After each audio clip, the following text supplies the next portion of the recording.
Welcome back to Basketball Family, y'all boys. It's your boy Casey with the vibes, man. It's your boy Baby. Yes, sir. And we're gonna be reviewing today the Bulls documentary, The Last Dance. If y'all haven't seen it on ESPN, go check it out, bro. If you're any type of NBA fan, go look at it. We're doing the review on episodes 1 and 2. Y'all see the jerseys, bro. If you didn't know what was going on by the jerseys, then a shame on you, bro. Let's get it rolling, man. Let's get straight to it, bro. Red, blue, green, like Monopoly, Can't be clone, don't copy me, I'll pay attention if you doubt me, I can't even see nobody stop me, I know how to hear the money calling. Take a close look when I walk in. Alright, so getting straight into it. If you're anything like me, then you've been anticipating this documentary for some time now. Because back when they recorded all of it and they didn't want to air it because obviously they needed Jordan's approval. Yeah. And it's crazy that Jordan did it this way because he actually is airing 23 years after he retired. I don't know if y'all knew that, but 23, his number 23. So what do you guys say about it? To me it's just I don't know why he took so long to do this. From what I heard is that in 2016 he decided to he gave the approval. As soon as the Cavs won the championship, it's funny how out of nowhere he just wants to do it. Like LeBron inspired him to during their championship parade, they literally he really wanted to do it when the championship parade happened. Right. So it's really weird that out of nowhere it's yeah, I approve it. Yeah. And you know why? Go James. One thing that I noticed that everybody probably noticed too and is talking about, is trending, how they skies my boy Scottie, bro. No, they sized Scottie. To be honest, since I was young, I really always wanted to know what happened. They won their second three-peat, and then out of nowhere, Jordan retired. Yeah. And Jordan still had a lot, the whole team had a lot to give, and they had Phil Jackson. It's out of nowhere, they just separated. But also what the documentary showed was the relationship between Phil Jackson and the GM. Jerry Krause. Jerry Krause, yeah. So that was one of the main reasons why the team broke apart. And also nobody on the team, Jordan, Pippen, and the players, they all joked about Jerry Krause. They didn't like him. And the crazy thing is, Jerry Krause told Phil Jackson, he told him, even if you go 82-0 and you win the championship, we're gonna kick you out regardless. Exactly. I mean, but look where he went. The Lakers. Yeah, he went to the Lakers. They literally won 2 years after. Because they won the first championship with Shaq and Kobe in 2000. Yeah. But still, they could have won at least one more with Jordan. Because the next year, 99, the Spurs won. Yeah. So you never know, the Bulls, when you got Jordan and Pippen, you could beat anybody. Yeah, I mean, the good thing, though, for Pippen was when he signed a deal with Portland, that's where he went after. Yeah, he got way more money. He got a good check from them. So, I'm at least happy that, he didn't get sized twice. He obviously got sized, but in the beginning, he accepted it because he wanted security. Yeah. So. But it wasn't until, I know what you mean. It wasn't until years after he signed a contract that he started thinking about it and people started bringing it up why are you so good but you're so underpaid? And then that's what makes him raise his eyebrows and be like, why is this happening? Yeah. And then he wants to go and talk to the owner about it, and the owner even said in the documentary, once you sign a contract with me, don't ever bring it back up. But this is the thing, he accepted it. I understand he accepted it, but that was early in the 90s, right? Yeah. By the time it was 97, 98, the league skyrocketed because everybody seen Jordan play. The league was getting money. Yeah. So they should have made a new contract. Yeah, they should have renegotiated it. Yeah, they should have. Because there was no way. I understand when he first signed it, he was if you sign this, we're not changing it. But they started making more money as the years went by. So there was no reason why they shouldn't give him more money.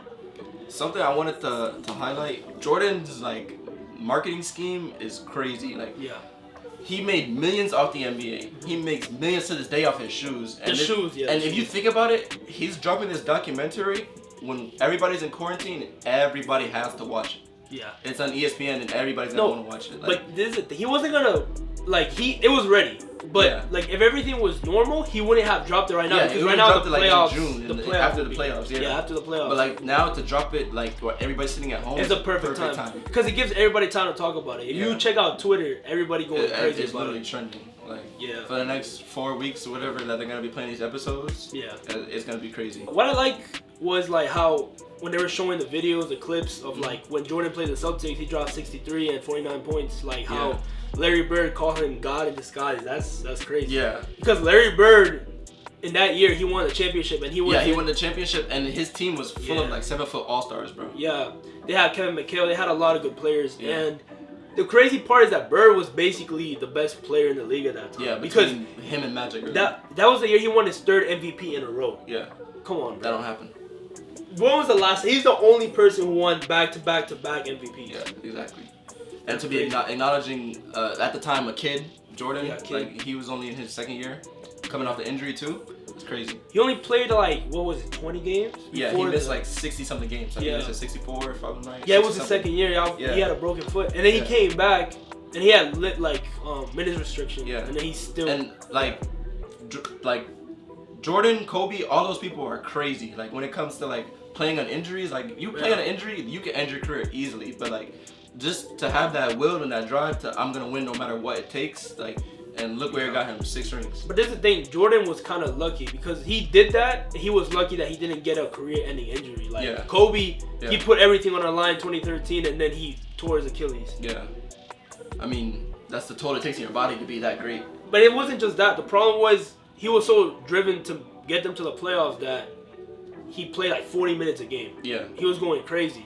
But then that's why I know he was hot when they sized him and only had him playing 7 minutes. I have 14 minutes a game. I have a 48-minute game. No, but they had to though. They had to. Because I mean, for his health, I can see why. All right, so going back to Scottie, man. What a lot of people don't realize and understand was how undervalued he was. Yeah. Shout out my friend Thad because he actually was talking to me about this, but like how undervalued he was to be maybe a top 5 player in his generation to get so underpaid, and he was leading in assists, rebounds, steals, all that as it may be. But to be so undervalued and not to be getting paid as a top 5 player, like a lot of people still to this day don't get that. Yeah. Like, what do you guys think about that?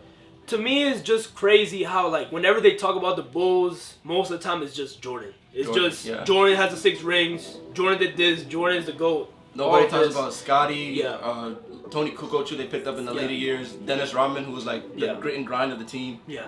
To me, he's so underappreciated because the fact that he was the best defender on the team because he was a better defender than Jordan by far.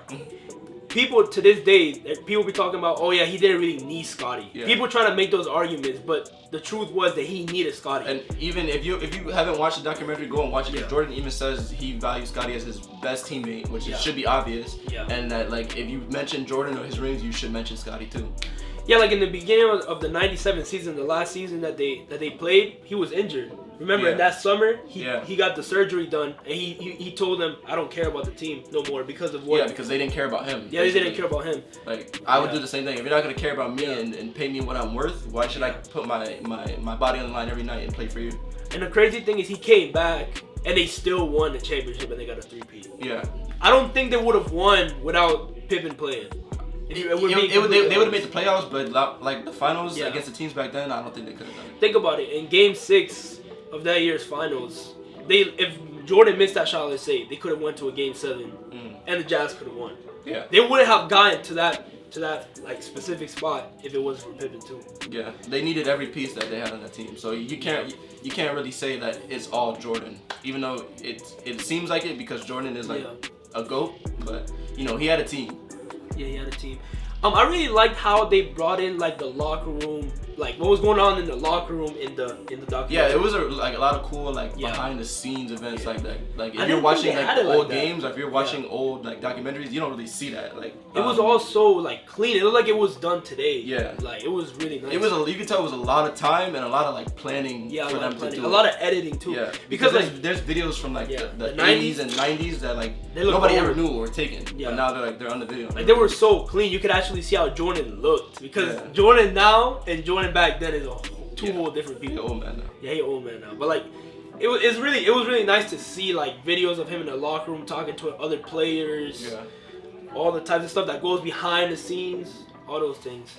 That's really it for what they really talked about during the 2 episodes because they're gonna go more in depth of the rest of the season. It was the main focus was really Pippen, and then it was how he started his career with the Bulls when he came from North Carolina.